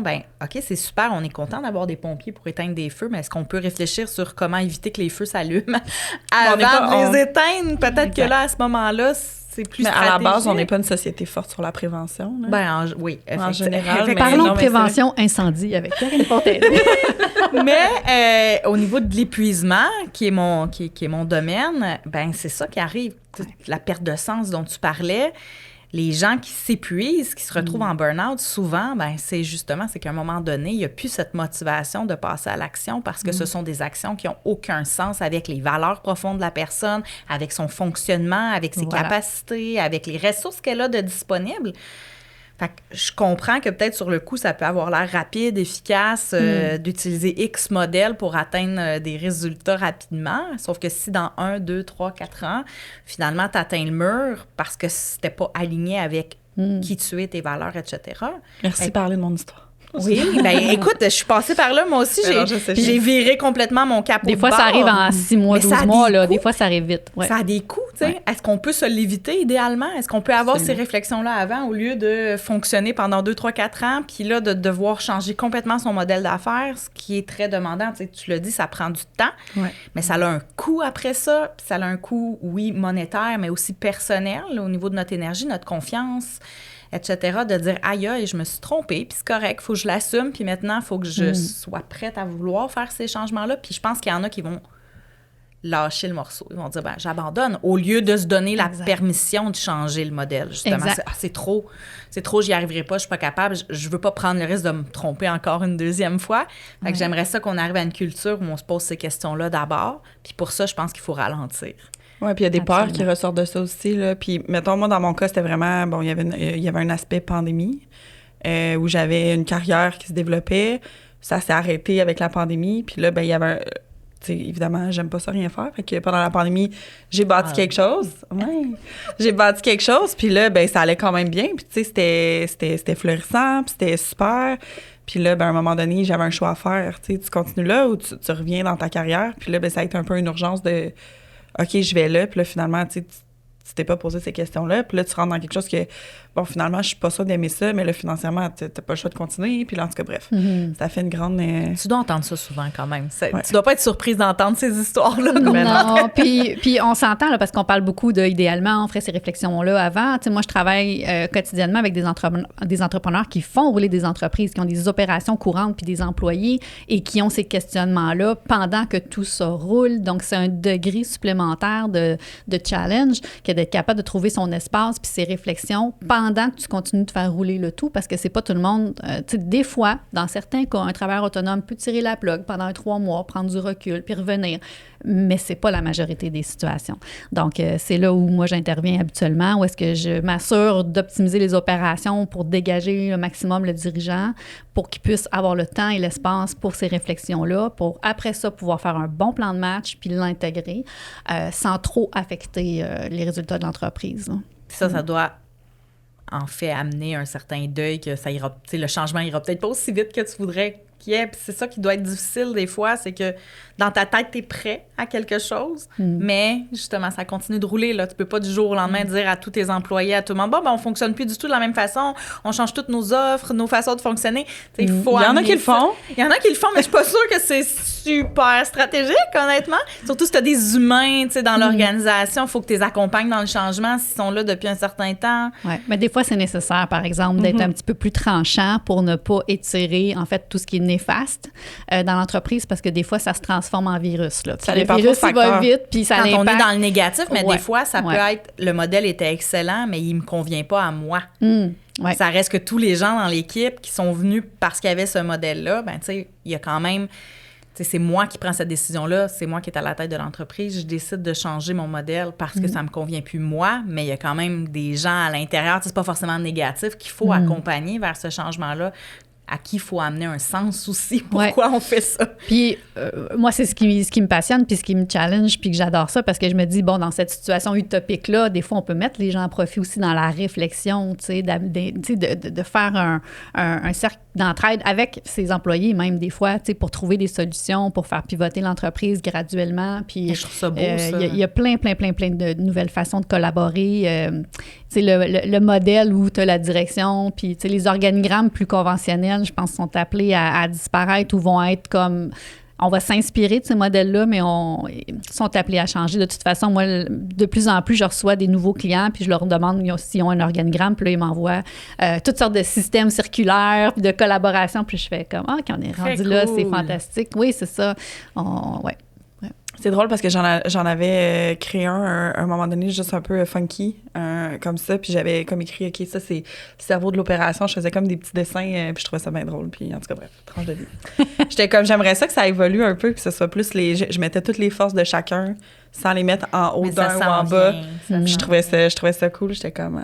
quand je fais... Bref. Fait que ça, c'est une grande difficulté, comment prendre son chemin. Oui. Ça, c'est vrai qu'on aime souvent ça, les gens. J'ai plein d'idées, mais je sais pas par où commencer. Ça arrive beaucoup. Oui, Puis, ben c'est ça. Dans le fond, ce que les gens ont besoin quand ils sont dans le brouillard, c'est vraiment, oui, on parle du pas de recul puis de la réflexion, mais ça prend surtout un miroir. Ça prend quelqu'un qui est de l'extérieur, déconnecté de la situation, déconnecté émotionnellement de la situation, donc pas nécessairement un employé à ce moment-là, et d'aller ventiler vraiment toutes les idées, tout ce qui passe par la tête, toutes les insatisfactions, même si on a l'impression d'être juste chialé pour chialer. C'est important de tout nommer ce qui est là et que la personne qui nous reçoit ait un minimum d'expérience pour être capable de cibler les points importants. Moi, j'ai cet esprit de synthèse-là où quand j'écoute quelqu'un vider sa tête, carrément, je suis capable d'aller rassembler, trouver, juste par le non-verbal, on est capable d'aller trouver qu'est-ce qui fait vraiment du sens pour cette personne-là. Parce que des fois, il y a de la ventilation qui se fait, mais des fois, il y a les réelles pépites qui sortent de la bouche de la personne. Mais la personne, elle s'en rend pas compte, elle a juste l'impression de déverser tout ce qu'il y a en dedans.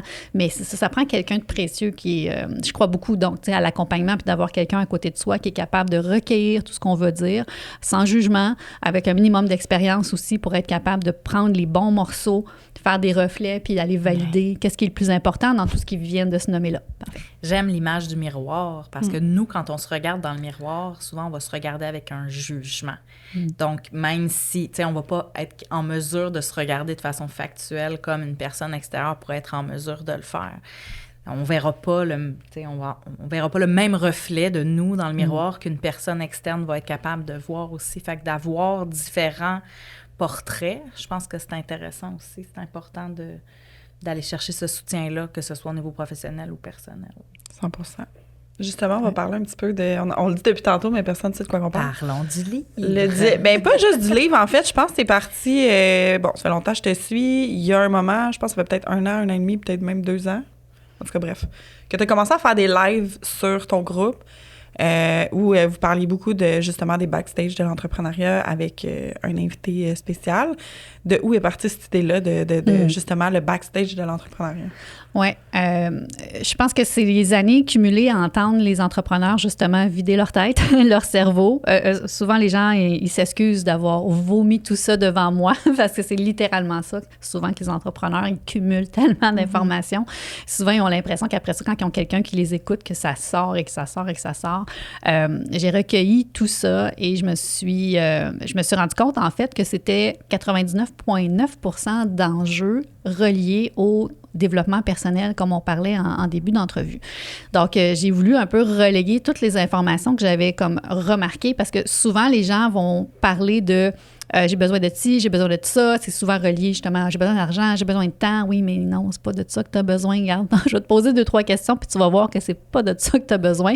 C'est souvent relié à la signification que tu donnes à tes actions.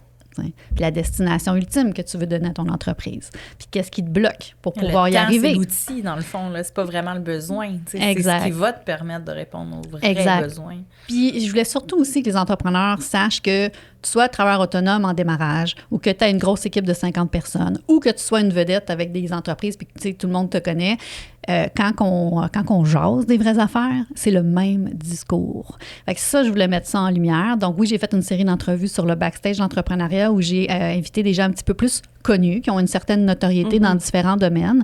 Mais qui vivent les mêmes défis. Et finalement, dans les entrevues, je les faisais nommer tout ce qui était là pour eux et tout le monde de la communauté entrepreneuriale non connue se reconnaissait dans ces entrevues-là, dans ce qui était nommé, dans le besoin de courage, le besoin de perspective, le besoin de structure, le besoin d'être bien entouré, le besoin de déléguer, le besoin de motivation, le besoin d'énergie. Puis là, je pourrais continuer comme ça, c'est tous les chapitres du livre, mais puis là, ces entrevues-là m'ont tellement fait voir que, OK, il y a vraiment quelque chose là, il y a vraiment quelque chose qui n'est pas mis en lumière. En arrière de la scène entrepreneuriale, il y a les mêmes enjeux, il y a les mêmes besoins, peu importe dans quelle sphère entrepreneuriale tu es. Donc, ça a démarré comme ça, la série d'entrevues. Graduellement aussi, il y a eu le projet du livre qui est presque arrivé simultanément. Et j'ai vu aussi que les entrevues pouvaient avoir un lien direct dans le livre. Donc, les sujets que je traite dans le livre sont amenés en entrevue. Puis, voilà. Fait que ça a démarré un peu comme ça. Puis, ça m'a tellement mis sur une piste motivante pour moi là, que ça a pris 2 ans, mais j'ai fini par bâtir ce livre-là qui est comme un guide pratique, en fait, pour aider les entrepreneurs à passer à une prochaine étape et qui parle surtout du développement personnel qui est nécessaire en affaires. On a un plan de cours, finalement. Là. Ouais. Oui. Maintenant, il faut proposer Très ça. structuré. Oui, tu Mais- des contacts. On s'en parle après. Mais je pense aussi, tu nommes quelque chose, on dit beaucoup qu'on a cette vision-là de wow, tu sais, les personnes justement connues. Je pense qu'il y a une responsabilité aussi que nous, on est un peu fanatiques de certaines personnes, puis on va, tu sais, je pense aux créateurs de contenu, les influenceurs, ceux qui bâtissent des entreprises après, qu'on dirait comme wow, mais on voit pas, on dirait l'arrière-scène, puis quand on est dedans, on se rend compte que, ben, ils ont les mêmes défis, peut-être même pire des fois, puis c'est ça, il y a ce côté-là de se responsabiliser. On voudrait pas toujours la vie de la personne qu'on a envie. Exact. Et là, il y a un enjeu super clair. Souvent, les entrepreneurs vont avoir une espèce d'attente ou d'image que je vais mettre des efforts, ça va être difficile, il y aura des enjeux, des obstacles, puis à un moment donné, je vais avoir un certain succès, puis je vais être rendu là. Pas toujours. Comme, là, on va dire des gros noms, là, Daniel Henkel, Nicolas Duvernois, Chantal Lacroix, ceux qu'on aime, qu'on parle souvent, qu'on met souvent en lumière. Mais il n'y a pas de ligne d'arrivée. Tu n'es pas un moment donné rendu là avec eux autres. Eux autres ne sont pas rendus en quelque part où est-ce que tout est beau. Là. Eux autres, ils vivent les mêmes enjeux que la personne qui les regarde. Ils sont tous en train de se questionner. C'est drôle, tu les nommes bonnes des personnes. gens qui sont très authentiques. Ben, je sais pas pour Chantal Lacroix, mais Nicolas Duvernois, Daniel Henkel, c'est des gens qui témoignent quand même beaucoup des difficultés qu'ils ont traversées dans leur processus. Puis encore aujourd'hui, c'est des gens hyper authentiques, transparents. C'est pas tout le monde qui nous donne accès un peu à cette route sinueuse et qui continue de l'être. Eux prennent la voie de plus en plus pour démontrer qu'eux aussi se remettent en question. Eux aussi perdent des contrats. Eux aussi ont la difficulté de trouver peut-être les bonnes ressources autour d'eux. Mais c'est sûr que dans les médias, ce qu'on fait voir d'eux, c'est leur succès. C'est le beau, c'est ça. C'est ça, c'est leur succès. Ou les grandes histoires d'échecs. Où on appuie beaucoup trop, souvent, malheureusement, sur des grandes histoires d'échecs aussi. Mais voilà, puis ce que j'ai voulu mettre en lumière, c'est qu'entre les deux, entre les histoires de réussite et les histoires d'échecs, il y a 50 nuances d'entrepreneuriat différents qui ont toutes les mêmes besoins. C'est le titre du prochain livre, ça. Ben c'est écrit en arrière, en fait. Oui, c'est écrit en arrière, 50 nuances de difficultés diverses. Plus, ça, non, pas du tout. Puis, comment ça s'est passé, justement, le développement du livre? Ça a été très difficile. Ouais, hein? Puis je vais le dire, puis je vais le nommer, parce que souvent, en affaires, on aime se créer des objectifs ambitieux. On aime ça raviver notre flamme, puis on aime ça susciter une drive. Oui, puis souvent, les gens ont ça comme projet. J'étais d'ailleurs dans un mastermind où les gens nommaient « Ah, moi, un jour, j'aimerais écrire un livre. J'aimerais faire ça. Puis quand je vais arriver à tel chiffre d'affaires, après ça, ma prochaine étape, c'est un livre. » Puis là, ça ressortait. Puis à un moment donné, dans ce cercle-là, on est venu à moi, puis moi, j'ai fait « Ben moi, j'ai pas l'intention d'écrire un livre. » Mais puis là, je m'en allais vers mes autres objectifs, mais il y a quelqu'un qui a comme coupé la conversation puis qui a dit, si tu avais à le faire, tu le ferais comment? Excellente question. Donc, j'ai répondu. J'ai dit, ben ça serait un guide pratique pour entrepreneurs, c'est sûr. Ça parlerait de tout ce qu'on n'entend pas parler sur la scène entrepreneuriale. Puis c'est sûr que je parlerais de ça. Puis je pourrais faire des entrevues. Puis là, j'ai comme tout sorti le squelette du livre par cette question-là, qui était vraiment comme pas prévue. C'est la clé, finalement, peut-être, de pas juste vouloir écrire un livre pour le côté peut-être un peu glorieux d'écrire un livre, mais plus de dire c'est quoi la mission derrière, puis c'est quoi le message qu'il y a derrière, et le fait que ça parte de là plutôt que de dire « Hey, moi, quand je vais être rendue à tel niveau, je vais avoir écrit un livre ». Bien, je pense que c'est ce qui a peut-être fait la différence aussi, que le projet existe pour vrai, finalement, puis que c'est pas resté sur une tablette. D'où l'importance de connaître nos motivations profondes, puis le sens qu'on donne au développement de l'entreprise. Moi, je le connaissais, je voulais pouvoir contribuer à faire changer un peu le portrait de l'entrepreneuriat au Québec. Puis je me dis, bien, si je suis capable de mettre tout ce qui est dans le livre un petit peu plus en lumière, bien, ce sera une de mes contributions que je veux apporter.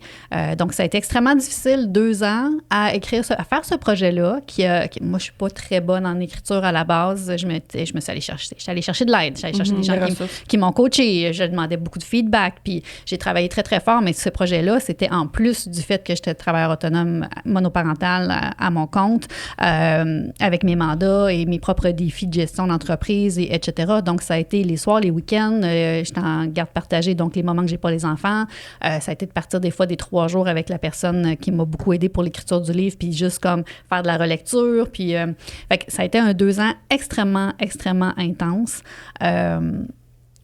Mais je dis à tous mes clients de s'assurer que quand ils travaillent autant dans une direction, de s'assurer que ça va vraiment remplir leur sentiment d'accomplissement. Parce qu'à la seconde où tu fais tout ça et qu'au bout de la ligne, t'as la crainte qu'il n'y a rien. C'est là où tu peux te mettre à risque. Oui, c'est ça. Fait que c'est super précieux. La motivation profonde pour moi, puis les sentiments d'accomplissement, de bien se connaître, c'est tellement important parce que ça fait en sorte que j'ai été capable de mettre 2 ans de ma vie là-dessus. Puis à la soirée de lancement, j'ai même pris un moment pendant la soirée devant tout le monde, au micro, pour dire « OK, là, j'accueille ». parce que c'était là que je pouvais capter la réception du projet, puis ça faisait 2 ans que je travaillais là-dessus pour me dire est-ce que les gens vont le vouloir, est-ce que les gens vont le recevoir, est-ce que les gens vont l'utiliser. Puis là, j'avais une salle pleine avec des gens qui avaient le livre entre les mains, puis j'ai fait comme OK. Oui, puis c'était un bel événement, c'était vraiment cool. Oui, merci. Mais justement, c'est quoi les... là, moi, j'étais censée te recevoir avant, mais là, on est après. Le après, ça ressemble à quoi? Au feedback? Oui, c'est... Ce qui est fantastique, c'est que quand on a vécu l'aboutissement d'un gros projet, puis qui a vraiment nourri notre sentiment d'accomplissement, c'est que t'es comme comme une effluve qui reste dans le temps. Tu sais, c'est pas fini. Là. Moi, j'ai encore des souvenirs de cette soirée-là. J'ai encore du feedback. J'ai encore du contenu qui n'a pas été partagé encore de cette soirée-là, des photos, des vidéos, tout ça. Ça, c'est extraordinaire. Ensuite de ça, je reçois régulièrement des gens qui font des stories avec mon livre. Puis ça, c'est super le fun de savoir que les gens, tu sais, ça s'ébruite tranquillement pas vite. Puis les gens en entendent parler. Puis les gens l'achètent. Puis c'est vraiment génial. Mais ça, c'est beau parce que ce sera pas éphémère, là. Ben non, ça a été bâti, effectivement. Il y a eu beaucoup, beaucoup de jus de cerveau. Ça a été bâti pour que ça reste dans le temps. Là. Moi, c'était pas un projet éphémère. Effectivement, c'était un projet, c'est quand même un 344 pages sous forme de guide pratique avec des guides visuels. Ça a été vraiment bâti pour que tout le monde puisse aller puiser à l'intérieur ce qu'ils ont besoin au moment qu'ils en ont besoin. C'est pas un livre que tu lis au complet d'une traite. C'est vraiment, tu vas chercher ce que tu as besoin dans la table des matières. Puis j'ai fait une synthèse vraiment condensé pour expliquer pourquoi tu as besoin de tout ça, puis c'est quoi les actions que tu peux prendre pour passer à une prochaine étape. Donc, ce que je vois, c'est que chacune des personnes qui se l'est procurée peut aller l'utiliser dans le temps, au moment où ils en ont besoin. Ça reste ce que j'ai vu dans les commentaires, puis ça me fait toujours rire un peu. C'est comme une bible pour les entrepreneurs. C'est beau, oui, parce qu'il y a beaucoup d'intégration aussi qu'on peut faire même avec un court chapitre, là. Ah, merci. Merci. Mais vraiment, fait que le après, c'est ça, c'est d'accueillir, c'est de recevoir tout ça. Évidemment, j'ai bâti d'autres choses là, suite au livre. Là. Il y a un workbook, il y a un outil de travail, il y a des outils gratuits aussi qui aident à implémenter tout le contenu du livre. Et là, je tombe en événement présentiel, événement virtuel, pour rassembler les gens qui sont en train de suivre le processus, le parcours proposé dans le livre, en fait, puis qui ont le goût de s'en parler, puis de soutenir ensemble dans le processus. Fait que, donc, là, je suis là-dedans. Rencontrer les gens puis les aider à implémenter tout ce qui est dans le livre. Ouais. Fait que là, on peut parler au HEC. On a un cours plein ici, si jamais... Il y a peut-être d'autres institutions qui vont être plus ouvertes en premier. Non, mais c'est commençons par oui, puis tu sais, nommons aussi que l'École d'entrepreneurship de Beauce, je les salue, je les adore. Eux sont déjà là. Tu sais, ils sont beaucoup dans l'implémentation du savoir-être, mais du savoir-entreprendre aussi, qui est le mélange du savoir-faire puis du savoir-être. Eux autres sont déjà là. Ils ont reçu mon livre, d'ailleurs. Mais en général, je pense que les écoles d'entrepreneurs, on le voit qu'il y a quand même des contenus reliés au développement personnel. Oui, c'est ça, on va parler de leadership, c'est sûr qu'on va parler de dépassement de soi, de mais courage. On va utiliser les gros mots pour que, même si derrière le leadership, il y a forcément du développement personnel, il y a forcément de la gestion de soi, mais on va pas appeler ça santé mentale, on va pas appeler ça, on va appeler ça leadership. Mais ça reste que c'est là, ça s'en vient. Puis je trouve ça vraiment intéressant. Je vais me le procurer. T'es convaincue? Oui, je suis convaincue. Moi, j'ai déjà... C'est ça le travail aujourd'hui à faire. Je peux m'en aller. C'est pas vrai. Bye-bye. Tu peux quitter en paix. Justement, tu penses comment que ça va évoluer le bras droit stratégique ou ce que tu implantes présentement avec ton entreprise depuis que c'est sorti? Est-ce qu'il y a des choses qui vont changer? Bien, je suis contente que tu me poses la question parce que de façon très transparente, je vais jouer la carte que j'aimerais voir en entrepreneuriat. Je le sais pas. Je suis quelqu'un qui planifie énormément d'avance. Évidemment, ce projet-là a été calculé, projeté, etc. Et j'avais mis 1 mois, 2 mois suite au lancement avec beaucoup d'ouverture. Donc, j'ai intentionnellement laissé beaucoup d'espace dans mon horaire. J'ai intentionnellement non renouvelé des mandats pour laisser le maximum d'ouverture pour voir c'est quoi les possibilités.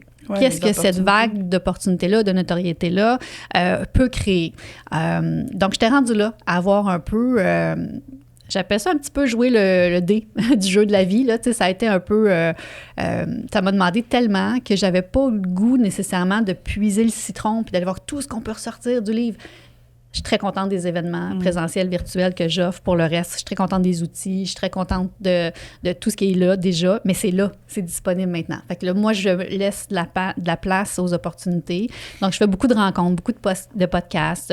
Je discute, je brainstorm plein d'idées avec plein de gens. Puis, c'est ça. Se laisser de l'espace. Parce que justement, les opportunités, on essaie beaucoup de les provoquer, mais ça prend de l'espace aussi pour accueillir celles peut-être qu'on n'avait pas prévues, pas attendues. Voilà. Je trouve ça le fun de voir qu'ici, on parle pas juste de planification à tout prix, mais qu'on amène de l'espace aussi pour de l'intuition, pour de la flexibilité, pour de l'ouverture. Fait que ça montre que c'est pas noir ou blanc. Mais moi, j'aime ça qu'elle parle de ça parce que moi, je parle souvent de structure, de planification, puis les gens vont être trigger des fois par rapport à ça. Puis, justement, que c'est noir ou c'est blanc, mais non, les deux coexistent en tout temps. La planification fait... J'ai planifié, puis j'ai encadré. Tu l'as quand même 2 mois d'espace. Parce que pas le faire, pas le planifier du tout, ça peut devenir difficile, justement, parce que si tu prends pas le pas de recul pour avoir une vision d'ensemble de ce qui s'en vient, ben, ça va être difficile, même si tu as la bonne intention d'avoir 2 mois d'espace, si tu l'as pas planifié, ça se peut qu'il y ait une couple de choses, finalement, qui se produisent, là. Oui, puis il y a des surprises. Déjà, j'en ai des grandes surprises, puis je suis contente que tu me poses la question parce que je sais que dans 1 mois, je vais avoir une réponse différente, là, fait que j'ai hâte de réécouter. J'ai hâte dans 1 mois, on dirait de savoir qu'est-ce qu'il y en est. Oui, je reviendrai. Je vous raconterai ça. Puis qu'est-ce que tu penses personnellement, justement, avec... c'est quand même un projet, je dirais, où on ose un peu, puis on aborde, on normalise certaines choses. L'industrie du coaching, justement, en ce moment, ou l'industrie de l'accompagnement, avec ça, t'en penses quoi personnellement? Oui. Bien, je crois que toute personne, salariat, entrepreneur, chômeur, je pense que toute personne doit être accompagnée. Moi, je crois énormément au système d'accompagnement. C'est sûr que dans le coaching, évidemment, je crois beaucoup à l'importance de bien savoir qu'est-ce qu'une vraie structure de coaching. Donc, moi, j'ai étudié le système de coaching. J'ai pas ma certification ICF et je m'en cache pas, je l'ai dit à tout le monde. Et c'est un peu un choix de vouloir... pour moi, bras droit stratégique, c'est d'être capable d'être dans une posture de coach dans certains moments, mais de pouvoir me dégager de ça. Des fois, d'être plus mentor, plus stratège. Des fois, je suis plus conseillère. Puis des fois, je donne mon avis. Puis il y en a des fois qui m'appellent leur psy. Là. J'ai pas le droit de dire ça. J'ai pas de certification non plus. Leur psy wish. Oui, c'est ça. Puis des fois, je suis juste une bonne complice. Puis j'avais envie de moduler mon accompagnement en fonction de ce que l'entrepreneur a besoin. Puis des fois, quand j'étais en coaching avec la méthode structure ICF, avec les 11 recommandations, mon Dieu, je trouvais ça difficile parce que je voyais que, peut-être que je n'étais pas une bonne coach, mais je voyais que c'est pas de ça que la personne avait besoin. T'sais, elle avait juste vraiment sincèrement besoin d'un avis. C'est pas ça un peu la vie, là? Je pense qu'on est vraiment d'accord là-dessus. Puis j'ai beaucoup de difficultés à m'enfermer dans une boîte précise dans la façon d'accompagner. Je suis d'accord. Parce que je pense que l'humain qui est devant nous a des besoins différents. Souvent complexes. Complexes. Et est-ce qu'il existe vraiment une seule façon de l'accompagner? Je pense qu'il faut savoir naviguer. Puis quand on a une méthode très, très structurée, oui, ça protège. Là. Je comprends la nécessité que ça existe. Mais ça ne s'adapte pas à tous. Mais ça peut aussi mettre beaucoup de bâtons dans nos roues. Je pense que ce qui est le plus important, c'est d'être à l'écoute des besoins de la personne devant nous, de s'assurer que c'est de ça qu'elle a besoin, qu'elle est prête à, et non pas d'imposer nos conseils, mais est-ce que tu veux un conseil? Mais ça reste que de s'empêcher d'aller vers ce que la relation amène parce qu'il y a un cadre très, très fixe. Je pense que ça rend service à personne. Oui. Mais moi, j'ai des coachs à qui je réfère, des coachs vraiment qui ont la structure de coach, la posture de coach et qui respectent tous les critères. Je réfère mes clients-là sur des enjeux très précis, très ciblés et ça fait de la magie, ça fait de la merveille. C'est ça, ça dépend des besoins. Comme parce que tu as fait un premier peut-être... une première analyse, parce que moi, le client, il m'arrive comme un oignon tout bien emballé, là, tu comprends? Fait que, nous, on adresse les différentes pleurs. Puis des fois, on trouve un cœur qui a besoin d'être pris de l'autre côté par un professionnel sur ce sujet-là pour qu'on puisse continuer à faire le travail après ça. Donc, moi, je suis une spécialiste généraliste. Puis quand je vois qu'il y a un enjeu très, très, très, très deep au niveau personnel, je peux faire un bout de chemin, mais je ne suis pas une professionnelle de la relation d'aide. Puis c'est là, à ce moment-là, que je préfère référer. Puis j'ai des bons coachs autour de moi. Là, puis des fois, c'est peut-être un psychothérapeute aussi, là, parce que c'est une structure différente. Fait que, tu sais, je pense que c'est très sensible aux besoins de la santé mentale aussi. Tu sais, c'est un organisme en prévention santé mentale qui a fait la préface du livre. C'est super important pour moi que ce soit aussi nommé, que ça fait partie de l'importance c'est important dans l'ensemble des choses importantes pour l'entrepreneur, bref. Donc, c'est certain que ça fait partie des choses que je module. Là. La première rencontre avec quelqu'un, c'est sûr qu'il y a souvent de l'émotivité. Il peut avoir des pleurs. Ça ne veut pas dire que, oh mon Dieu, je ne suis pas la bonne personne pour l'aider, mais je vais quand même avoir cette sensibilité-là d'aller valider. Parce qu'à partir du moment que la personne elle a vraiment un enjeu plus de santé mentale ou elle a vraiment des affectations un petit peu plus profondes et personnelles, je réfère à ce moment-là. T'sais. Fait que l'industrie du coaching, j'y crois énormément. Je pense que c'est juste que c'est pas nécessairement la solution à tous les besoins d'accompagnement. Et encore, ça dépend aussi comment c'est fait. Parce que, tu sais, c'est un mot très large, le mot coaching. Ouais. Là, toi, tu nous parles beaucoup de la structure officielle, mais est-ce que tout le monde qui utilise ce terme-là comprennent les enjeux reliés au coaching? Fort probablement. Mais je trouve ça beau que tu nommes le fait que tu réfères certaines personnes, tu comprends bien leurs besoins, tu les analyses, puis clairement, c'est ton côté gestionnaire qui ressort de ça. Mais je trouve ça beau parce que c'est pas tout le monde qui fait ça, puis des fois, on a ce besoin-là de répondre à tous les besoins de la personne, puis des fois, on fait pas plus de bien, en fait. Là. Exact. Fait que c'est incroyable que tu fais ça. C'est une éthique professionnelle d'être capable de référer au bon moment aux bonnes personnes. Puis de dire, OK, moi je m'arrête là. Exact. Je trouve ça vraiment beau. Bien, merci. Je ferais pas les choses autrement. Mais c'est vrai, je trouve que dans l'industrie en ce moment, c'est un peu... les gens essaient de s'approprier un peu, tu sais, mettons, tu vas faire avec un coach, puis là, je parle des deux bords, mais tu sais, le coach doit être capable de mettre sa limite, justement, ou l'accompagnateur, puis d'un autre côté, de réaliser que c'est pas une personne qui va sauver tout, là. Mais il y a une espèce de complexe du sauveur quand même qui est très présent dans le domaine du coaching, au même titre qu'il y a le complexe du sauvé. Donc, la personne cherche quelqu'un qui va le sauver aussi, puis tu as le sauveur qui se dit « Moi, il faudrait que je sois en mesure de répondre à tous les besoins, à tout le monde. » Moi, je trouve ça beau. C'est quelqu'un qui a passé à travers une épreuve, qu'elle soit personnelle, professionnelle, inspirante, peu importe. Je trouve ça beau quand cette personne-là décide de vouloir redonner. Il y en a beaucoup qui font ça, des gens qui perdent de poids, remise en forme ou développer une franchise. Ou, ils prennent de leur expérience personnelle, puis après ça, ils vont se mettre un titre de coach, puis ils vont comme enseigner aux autres comment faire parce qu'eux l'ont fait. C'est ça, il y a des bémols là-dessus parce que ce qui a fonctionné pour eux et ce qu'eux sont prêts à redonner au prochain, ça ne veut pas dire que ça va fonctionner pour tous. Mais si c'est dit clairement, moi, c'est le choix des mots peut-être qui est important, puis c'est là qu'on a peut-être un peu de ménage à faire là, en ce moment, mais c'est correct pour moi, ça peut être du mentorat, c'est de l'inspiration, puis c'est correct, mais c'est dit, moi, c'est ce chemin-là m'a amené là, ça ne veut pas dire que ce chemin-là va fonctionner pour toi. Exact. Si c'est communiqué de cette façon-là, j'ai pas de problème avec ça. Si on communique ça comme une solution qui va régler tous les problèmes, qui va fonctionner pour tout le monde, qui est magique, etc., bien là, ça me dérange un petit peu plus quand j'entends ça. Ça prend des compétences quand même, là, tu sais, Moi, j'ai une expérience, j'ai vécu un burn-out, j'accompagne les gens là-dedans, mais j'ai 20 ans d'expérience en relation d'aide aussi, tu sais, c'est un hybride entre les deux. Puis je dis pas que les gens qui n'ont pas les compétences peut-être techniques peuvent pas faire un bout de chemin avec des gens, mais je pense qu'il faut toujours vouloir approfondir nos connaissances. Notre histoire ne suffit pas, comme nos compétences ne suffisent pas. Tu sais, je pense qu'il faut être passionné du sujet. Absolument. Avec lesquels on coach, là, si on parle toujours du coaching comme tel, je pense qu'il faut être passionné de notre sujet, toujours à l'affût un peu de la tendance du marché en lien avec le sujet. Tu sais, je pense qu'il faut vraiment se renseigner. On ne peut pas juste dire, voici ce que j'ai vécu, puis je vais t'accompagner à ne pas répéter les mêmes erreurs ou des choses comme ça. Je trouve ça trop simplet. Mais tu sais, il y a le coaching, mais il y a aussi l'accompagnement qui rentre là-dedans. Il y a aussi l'enseignement. Je veux dire, si tu veux juste enseigner une technique X, si tu l'optimises jamais puis que c'est toujours... c'est toujours comme ça va jamais répondre à l'évolution des ça besoins. prend de la pédagogie un peu. C'est facile de se dire, on va enseigner n'importe quoi à n'importe qui, OK, mais pour s'assurer que la personne va être capable d'intégrer les connaissances... Et de continuer de l'intégrer puis de la développer. Il faut qu'il y ait un minimum de pédagogie, ce qu'on ne retrouve pas toujours. Fait que, je pense qu'à partir du moment où on a quelque chose qui nous passionne, qu'on a envie de partager, on peut aller s'outiller, comme tu as fait avec ton livre, aller chercher aussi des ressources autour de nous pour nous rendre peut-être... je cherche mes mots, mais pertinent. Plus pertinent, impactant, peu importe avec le message qu'on a envie de transmettre aussi. Mm-hmm. Oui, puis c'est quelque chose que vous avez nommé plusieurs fois tantôt, mais tu sais, je l'ai dit en plus cette semaine avec une photo de profil.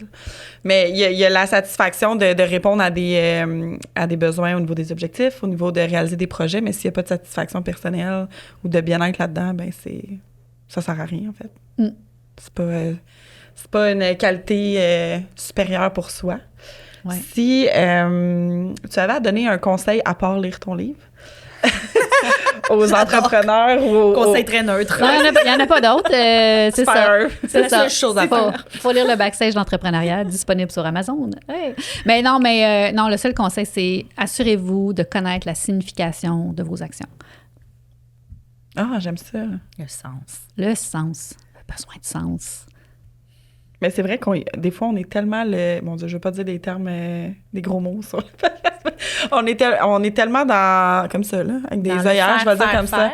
C'est ça, qu'on oublie que c'est quoi l'intention derrière. Oui. Puis ça, je le vois vraiment avec des trucs anodins du genre... Puis ça, c'est drôle parce que je parlais de ça dernièrement, mais... je veux être sur TikTok, je veux ci, je veux ça, je veux faire ça. OK, mais pourquoi? C'est quoi? Je veux avoir des armoires toutes organisées, comme sur Pinterest. Mais pourquoi? C'est quoi ton intention derrière? Est-ce que ça va te faire du bien? Est-ce que c'est qu'est-ce que tu veux partager avec ça? Pourquoi là-dessus? Tu sais, puis des fois, on réalise que, non, tu sais, parce qu'il y a quand même juste 24 heures dans une journée, là. Ouais. Si on veut tout le temps, tout de suite, à un moment donné, c'est sûr que la finalité de ça, c'est de s'épuiser. Là. Le sens va faire en sorte qu'on va être en mesure de prioriser, qu'on va être en mesure de faire des choix, et c'est nécessaire. On est beaucoup dans l'essentialisme, dans ce genre de réflexion-là, mais de dire qu'à un moment donné, si tu veux te sentir satisfait de comment tu utilises ton temps, tu n'as pas le choix de faire des choix. Si tu veux bâtir quelque chose, il faut que la base soit solide. Puis pour moi, la base, c'est ça, c'est la signification que tu donnes à tout ça. Parce que tu as beau bâtir le plus beau château, si ça fait plus de sens pour toi, il va s'écrouler. Tu sais. Le sens, c'est la base. Oui. C'est pas le final. Non, c'est pas fini. Non, c'est pas fini. Parce que j'ai une dernière question pour toi. Oui. Que j'ai oublié de poser la dernière fois à tout le monde. Si jamais, s'il y a quelque chose pour laquelle tu te dirais incorruptible dans la vie de tous les jours, que ce soit personnel, professionnel, ce serait quoi? Je serais curieuse d'entendre ta définition du mot incorruptible, parce que pour moi, incorruptible, à la base, c'est comme si c'est quelqu'un qui, peu importe ce qui va arriver, va toujours fonctionner d'une certaine façon. En fait, oui, c'est un peu ça. En fait, peu importe ce qu'on dit ou ce qui arrive, que ce soit facteur interne, externe, c'est impossible de te faire changer d'idée. En ce moment. Ce qui ne veut pas dire que nos valeurs peuvent bouger. Ouais. Incorruptible aujourd'hui, là. Oui. Quelle date on est? Je sais même pas. C'est génial. Quelque chose au mois de mars. 24 on est au mois de mars, là. Ça ressemble au 24 décembre, mais on est au mars. Je pense que je vais toujours être celle qui pose des questions en profondeur. Je vais toujours être celle qui va pas prendre de la surface. J'ai une intolérance à la surface, à la superficialité. C'est important pour moi d'amener des fois des conversations malaisantes. Mais le fameux « Ouais, mais pourquoi tu fais ça? » Puis quand la personne, elle te répond, tu te dis « Ouais, mais pourquoi tu fais ça? » Puis la personne, elle te répond, puis là, pourquoi tu fais ça? Puis là, tu creuses, puis à un moment donné, elle veut juste plus te parler, mais... Pourquoi? Ouais, mais ça pourquoi? vole 4 heures, là! C'est ça. Mais c'est parce que les gens sont tellement pris dans un rythme effréné que c'est souvent des besoins superficiels, des réponses superficielles, des actions superficielles. Puis, mon Dieu, on est sur Terre avec une date d'expiration. On peut-tu en profiter pendant qu'on est là pour mettre du sens là-dedans? Puis pour ça, ça prend une introspection, ça prend une profondeur. Tu sais, fait que je pense que je dérange des fois avec ça. Ça peut être gossant, tu sais. Mes amis vont vous le dire, là, tu sais, des fois, je switch en mode question, puis là, ils font comme, bon, ça y est. Non. Ils savent qu'ils peuvent pas y échapper, tu sais. Mais après ça, ils me remercient parce que souvent, je vais leur faire voir des choses qu'ils avaient peut-être pas vues. Puis pour moi, c'est ça. Les plus beaux châteaux de cartes vont rester debout si le sens a été trouvé à la base. Ouais. Ben, je pense que ça fait du sens. On dit trop le mot sens. Je pense que ça fait du sens avec toute la conversation qu'on a eue par rapport à ça. Ouais. Le sens dans le sens. Le sens dans le sens, Ça fait c'est du important dans tous les sens. Et voilà. Je finis ça comme ça, mais c'était merci très beaucoup. pertinent parlant de profondeur et de pertinence. Là, c'était magnifique. C'était la phrase la plus profonde que je pouvais faire avec tous les mots sens. C'est fantastique. Mais merci beaucoup, les filles. Hey, Super merci. belle conversation. Puis tu l'as dit, là, Amazon, on peut se procurer ton livre. Exact. Le backstage de l'entrepreneuriat. On va mettre de toute façon les liens disponibles partout. Merci encore. Merci. Merci à vous. Oui.